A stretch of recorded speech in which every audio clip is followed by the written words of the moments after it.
Pinost sa official account ng programang Kapuso Mo Jessica Soho nitong Lunes ng umaga ang kanilang official statement tungkol sa pagre-repost ng kanilang social media page ng pag-endorso ng PBB Celebrity Collab Edition Big Four Duo na sina AC Martinez at River Joseph.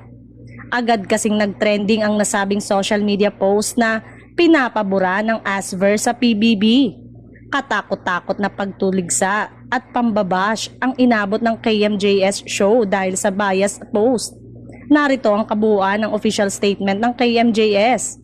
Napag-alaman namin ang isang retweet mula sa opisyal na account ng aming programa na tila nagpapakita ng pagsasang-ayon sa eviction na isa sa mga Big Four duo ng Pinoy Big Brother Celebrity Collab Edition. Nauunawaan namin ang pagkabahala at pagkadismaya na idinulot nito at kasalukuyan naming iniimbestigahan kung sino-sino ang may access sa account sa panahong yon. Taos-puso kaming humingi ng paumanhin sa lahat ng nadismaya o nasaktan sa insidenteng ito. Wala po kaming intensyon magpakita ng pagkiling o favoritism. Sineseryoso po namin ang insidenteng ito at kasalukuyang nire-review ang aming internal at proseso upang matiyak na hindi na ito mauulit.